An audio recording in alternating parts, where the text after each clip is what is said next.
12th standard ஃபிசிக்ஸ்க்கு நம்ம என்ன பார்க்க போகிறோம் அப்படின்னா இம்பார்ட்டன்ட் டாப் 25 மார்க் பார்க்க போகிறோம் ஃபுல் போர்ஷனில். இதை மட்டும் படிச்சிங்கன்னா 5 மார்க் எழுதலாமா இருக்கிற கண்டிப்பாக எழுதலாம்.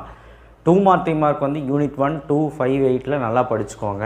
அண்ட் எல்லா லாவும் படிச்சுக்கோங்க. ஃபஸ்ட்டு 4 லெசனில் தான் நிறைய லா இருக்குது. எல்லா லாவும் படிச்சுக்கோங்க.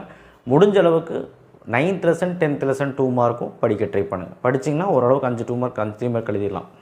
5 மார்க்கை பொறுத்த வரைக்கும் யூனிட் 1, 2, 5, 8 யூனிட் 1ல் காஸ் லா ஃபஸ்ட் அப்ளிகேஷன், அதுக்கப்புறம் potential to dipole, Van de Graaff generator, axial line, equatorial plane. அடுத்து யூனிட் 2ல் microscopic model of current, internal resistance of cell using voltmeter, potentiometer comparison EMF, Wheatstone bridge. So இதெல்லாம் பார்த்துக்கோங்க. Metre bridge முடிஞ்சால் பார்த்துக்கோங்க.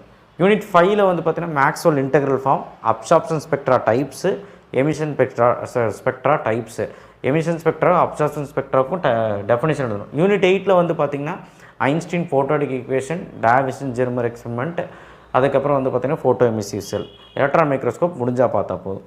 அடுத்த unit 3 long conductor, circular coil, cyclotron, இதாவது படிங்க. Unit 4 transformer, RLC, orientation of coil. Unit 6 mirror equation, lens, Fizeau. Unit 7 compound microscope, Young's double slit, bandwidth. Unit 9 J.J. Thomson Bohr N3D spectral series of hydrogen atom. Unit 10 half wave rectifier, full wave rectifier, De Morgan. இதையாவது ஒழுக்கமாக படிங்க. கண்டிப்பாக 5 mark எழுதுறதுக்கான வாய்ப்புகள் இருக்குது. And 2 mark 3 mark நான் சொன்ன மாதிரியே execute பண்ணுங்கள். ப்ராப்ளம்ஸ் கம்பல்சரி வந்து நான் எல்லாமே வந்து யூடியூப் சேனலில் போட்டிருக்கேன். 2nd, 4th, 5th, 6th, 7th, 9th, 8th, 9th, 6th இல்லை 7th, 8th, 9th ப்ராப்ளம்ஸ் வந்து கம்பல்சரியில் கேட்க வாய்ப்பு இருக்குது. தேங்க்யூ.